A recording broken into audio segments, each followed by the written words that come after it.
welcome back to the channel. I'm Tina. And I'm David. And Burr, it's cold out today here in It's very cold. It was -5 this morning when we got up. And I think the temperature today is supposed to get up to a balmy 15 degrees or something like that. It's pretty cold. Right. This is our monthly collaboration video with our YouTube channel friends. And this month's topic is... tips for living in small spaces. That's right. And we are not full-timers, so we are only going to give you our experiences of weekend warrior trips and our couple of 3 vacations per year. Longest, what, 10 days? Right. Yeah, 10 days on tips on living in small spaces that we've experienced so far. But when you're done with our video, make sure you head over to the other channels and check out their videos as well for their tips on living in small spaces. And they are... Just Rambling Around with Ron and Jody. Our RV Sunsets with Mike and Tony. Camping with the Compers, Shelly Kay and Mike. RV America with Lynn and Danny. And because they didn't learn the first time, our returning guest, Chasing Our Sunshine with Deb and Joel. And our very special guest this month is... the Roadsmiths. The Roadsmiths. So welcome them to this month's collaboration. Yes. Fun to have Ken and Pam. Okay, so our first category is the truck. We're driving in the truck and having a good co-pilot. Now, what does that mean? Okay, a good co-pilot for the driver in our situation, things that we've experienced is, I keep my maps. I'm making sure I'm following the maps and our schedule.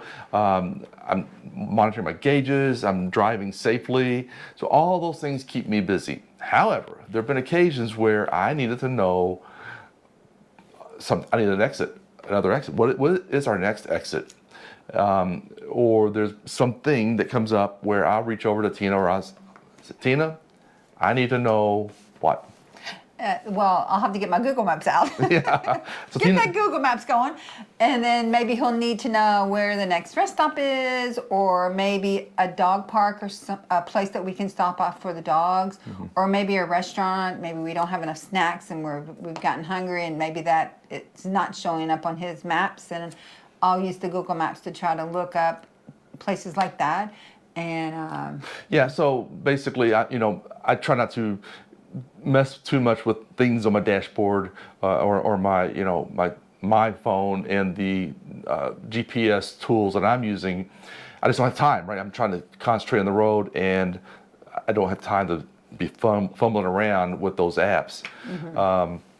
We do have a future video planned to talk about specific apps that Tina will start using. So, but that's coming up in the future. Another thing that a good co-pilot would do is, in our case, we have pups. You might have children, but in our case, we have pups. And, Tina's making sure that they have plenty of water, that they're comfortable, they've got some snacks, and, making sure that the temperatures are good back there, there's not too much sunlight on them, whatever it may be. And once they're settled down and she's gotten her a little drink, her a snack, she goes, "Oh, David, do you need something?" poor Dave. Yeah, no, I'm kidding. No, she typically takes care of the pups, keeps them all settled, and then she'll ask me, "Do you want a drink or do you want some snacks or something?" Right. So she's helping out with that. And was there anything else with that category?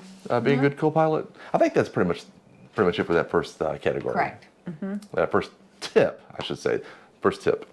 Our second tip is called tag teaming, and we revolve that around the stops, the fuel stops, and our stops at the rest stops. And so the first time when we get to the fueling station, and I'm filling up, Tina will then... I'll usually get out and either use the potty in the camper, or I'll run into whatever location we are, whether it be a Love's or wherever, and I'll use the potty and grab some snacks, and then I'll run back out to the truck, and at that point David's usually done fueling up, and then letting the dogs, giving the dogs a good boy on the head and rolling the windows down so they can smell all the trash that all the smells. They love that. And then then by that time she's done, I pull forward, and I will then use the facilities, go inside, grab a coffee or something like that. So yeah, we tag team back and forth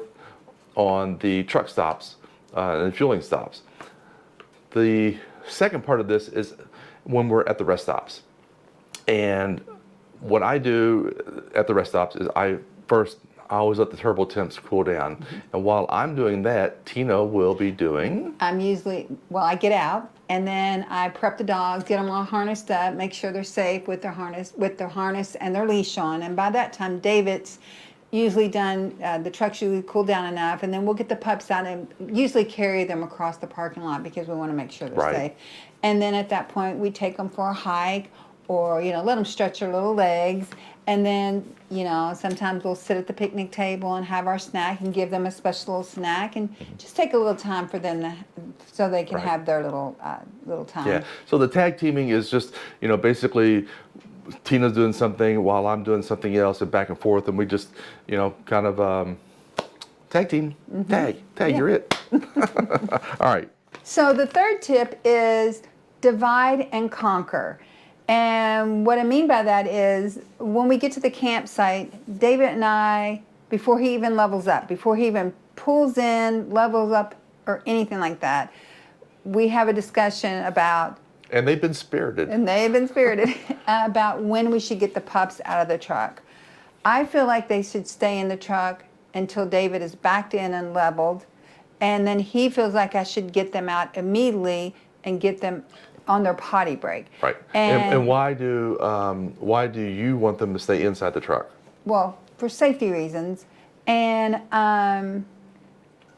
David is home with the pups all day long. And so for them, that's their safety person. Yeah. And so if I get them out at the campsite while he's trying to set up, then they see him out there and they don't want to go potty. They just, first of all, they're in a new location that they're not used to. And so they see David and they're like, oh, I need to go they want to go be with David. Yeah. So it's harder for me to get them to go potty. And for me, it would be easier to leave them in the truck until he gets everything Right. backed up and leveled. And then we go together. Right. Yeah.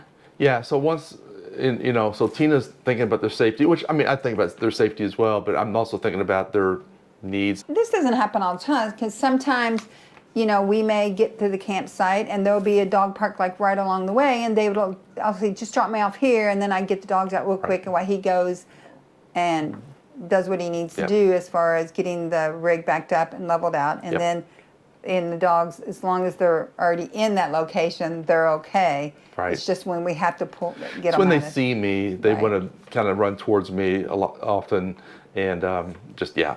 The second half of this also is, we've spent many hours usually on that drive day, right?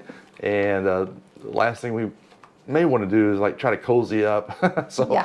So we kind of do the part of the divide and conquer is, the divide part is I'll be outside, usually, doing the hookups, right? All the hookup stuff and securing the area and all that. The outside work. All the outside work. Right. Tina is doing. And I'm usually inside, making a little homey, getting all our stuff Right. that makes it feel like home. And then if we're gonna have a meal that night, I'm prepping, Right. because getting the meal ready. And then at that point, once that's done, then we come back together and then Yep. we enjoy the evening. So, after a long drive day, just that, maybe that 30 minutes of just a little bit of time Right. is just enough. Right. All right, so third tip, divide and conquer.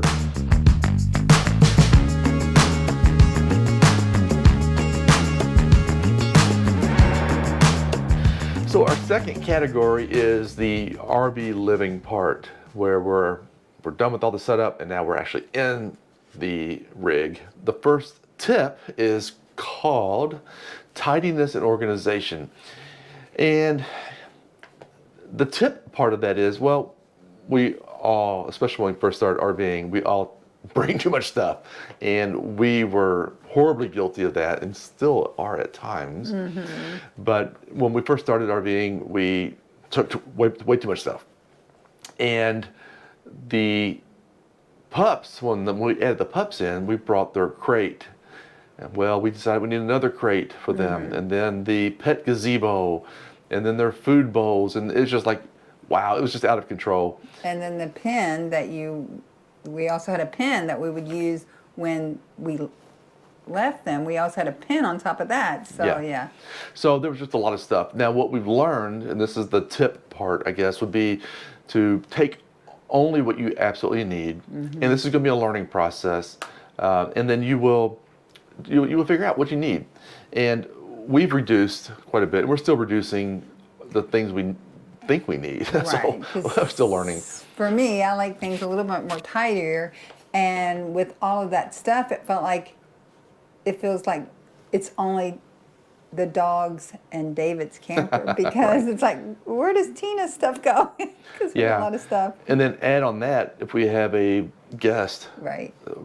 well, now we've got that sofa out as a bed, consuming that space as well. So it becomes quite the mess at times. Right. So, but again, just tidiness and organization, the best you can. Right. And again, it's just going to be a learning process. That's correct.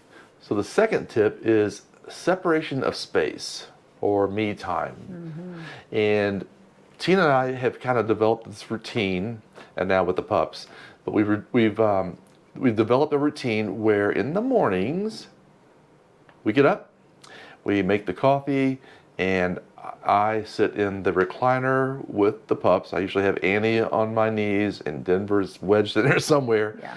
And I'm sipping on my coffee, watching the morning news or some TV. Tina will then... I go to my own separate space, which is in the bedroom, and I usually have my coffee with me, and I'm either reading or I'm watching the news or a show, whatever's on. And but I need my time, he needs his time, the pups need their time. So just having that separate space in the morning to wake up and just have your time. Yeah, so then we spend the rest of the day together. We're doing things or whatever, and then we come back home to the rig. Then we take care of the pups again, or maybe they've gone with us for the day and they're tired and they're passed out.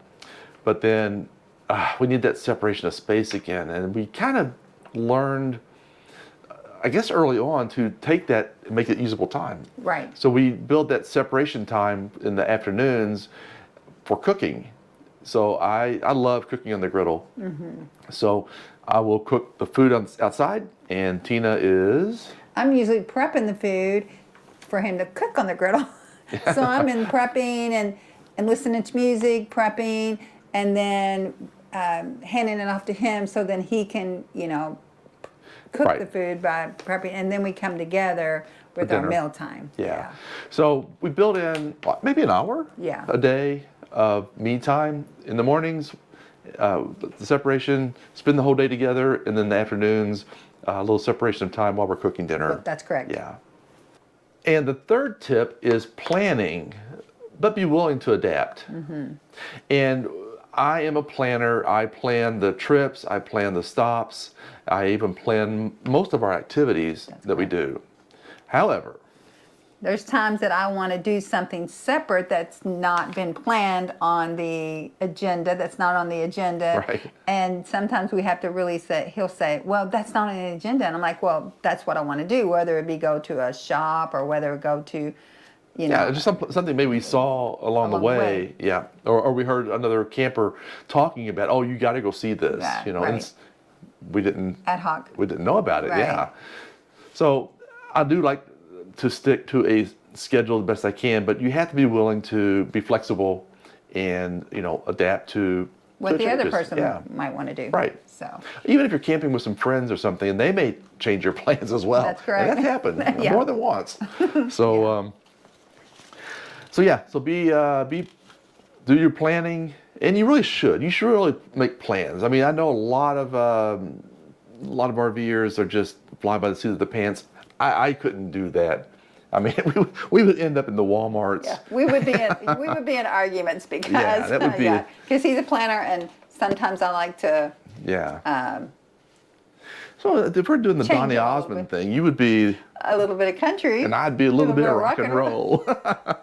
So we love each other, but we have our differences in, yeah. on how to approach things. That's great. All right. So that was tip number 3, plan, but be willing to adapt.